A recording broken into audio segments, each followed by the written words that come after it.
Yo, update nga pala mga tol, ngayong January 1, 2025. Update tayo sa biyahe mga tol. Bali, ang oras na ay wait lang. Ang oras na mga tol ay 3:09. So yung mga tol, nandito tayo ngayon sa may Alabang Zapote. Bali, 3:09 na, yun yung oras. At ang kinita natin ay 2,776. Update po ito ngayong January 1, 2025 mga tol. 8 booking lang siya. Bali, may kita nyo January 1. Ito mga tol, kasi tayo nakabiyahe kahapon nung December tayo nakabiyahe nun. So ngayon tayo babawi. Marami tayong cancel Ayan. So bali, pinasukan ako ng booking ay alas 10:32 yung mga tol. Yan, ito ang update ngayon January 1 mga tol. Wala ganong traffic, maganda ang flow ng biyahe, mabilis. So bali, nag-set din na ako pa uwi mga tol. Ito, may mga pumapasok na opportunity. So ayan, kunin na natin to mga tol, Paranaque. Yan, kunin na natin yung Paranaque mga tol. Sayang din naman yan. Yun, 352 Paranaque. Palapit yan mga tol. Ayun, ito yung Las Piñas, ayun naman yung Paranaque. So puntahan na natin yan. Pang 3,000 ko to. Ayun, 350 to sa akin mga tol. Sabi sa akin, okay, thank you, please don't cancel po. Sabi ko, kopya. Wait lang, sabihin natin na copy. Yun. Ayun na, punta na natin mga tol. Game. Ito talaga mga tol, yung inaabangan ng mga kagaya kong Grab driver. January, napakalakas po talaga ng biyahe. Back to back po yan. Kaya kung mapapansin nyo, yung mga nagbubook sa akin, mga ina-accept ko na booking, nakikiusap sila na sana wag nang i-cancel. Kasi nga, marami kasi mga driver na na nagka-cancel, tapos isa pa, mahirap mag-book. Alam niyo kung bakit mga tol? Marami kasing driver ngayon na hindi na nakakabiyahe, mga lasing siguro. Wala, ako mga tol, di naman ako nagiinom. Kaya nakakabiyahe ako ng ganitong araw, January 1, holiday. Ang ganda ng flow ng traffic. Dito nga sa Alabang Zapote, matindi ang traffic dito, pero kung mapapansin nyo, ang luwag Sa mga nagbabalak mag-grab dyan, kapag ganitong araw, kagaya ng Pasko, bagong taon, samantalahin nyo na yung biyahe. Napakaganda po talaga ng biyahe. At siguro ito yung masasabi ko na ito yung pinaka 13 month naming mga driver, na kung totoo, maraming booking at walang traffic, tapos mataas ang bigay na pamasahe. So ayan, punta na natin yung ating pasahero. Ito na mga tol, drop off na natin, ibaba na natin yung pasahero. Bali, 400 po yung kanyang binayaran lahat. At meron siyang, naka-Grab Unlimited siya, meron siyang 34 pesos na discount. Yun, maraming opportunity. Kunin na natin to. Yun, papunta Makati mga tol, kinuha ko na. Opportunity lang yun mga tol. Yun, malapit na, pauwi mga tol, pauwi. Pagdating sa Makati, makakakuha ako papuntang Ortigas. So yan, punta na natin, 500 sa akin 561. Ayan na, 2.4 km pick up at 8 minutes ang itatagal. Wala namang gaanong traffic. Tapos kagandaan nito, dadaan kami ng Skyway. Sana nga mag Skyway mga tol. So ayan na, punta na natin. So yun mga tol, pinasukan tayo ng Pamakati Bali yun opportunity yung pumasok. Ganun kasi kagandaan mga tol. Kapag halimbawa nakaset destination ka, papasukan ka ng area sa destination na hindi ka nakaset. Paano ba yung hindi nakaset? Halimbawa, taga Rizal ako, nag-set di ako ng papuntang Rizal. So ang papasok lang talaga doon ay mga papuntang Rizal, kagaya ng Binangonan, Angono, Cainta, Taytay, Antipolo. Pero meron dito tinatawag na job opportunity. Yung job opportunity na yun, kagaya kanina, nasa Las Piñas pa ako, diba? Pinasukan ako ng Paranaque, pero job opportunity yon. Nasa sayo na yon kung tatanggapin mo o hindi.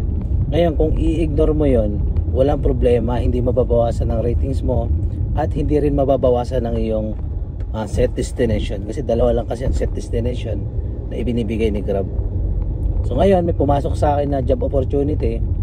So opportunity yun, kinuha ko na, papunta Makati yun. Sa Makati kasi marami dyan pa uwi papuntang Taytay, Cainta. Karamihan kasi Cainta, Antipolo. Yan, Taytay marami din mga tol. At nga pala, pagka ganitong malakas ang biyahe o high demand, nagpapatay po ako ng Grab Saver. Malaki din kasi ang nababawas kapag naka-saver eh. Nasa, halimbawa 500, nasa mga 50 pesos din yun mga tol ang nababawas. So pinapatay ko yun ngayon kapag hindi naman siya high demand na pasahero, yung hindi siya, yung tipo na wala gaano nagbubuk, matumal, syempre ino-open ko yan, Grab Saver. So yun lang mga tol. At saka tawag na ito huwag naman sana magsabi na bakit pinapatay yung Grab Saver, kailangan namin yun. Pagbigyan nyo na kami mga tol, pagbigyan nyo na kami mga mahal namin pasahero. Ano ngayon kumbaga ito na yung sinasabi ko nga sa inyo paulit-ulit, ito na yung pinaka 13 month o bonus namin, diba? So ayun lang mga tol, pipick upin ko na yung pasahero ko at malapit na ako sa destination. Eto mga tol, itadrop na natin dito sa Makati. Nandito na ako, maluwag yung Makati mga tol, pambihira. Luwag talaga ng Makati. Bali meron siyang tol na 118.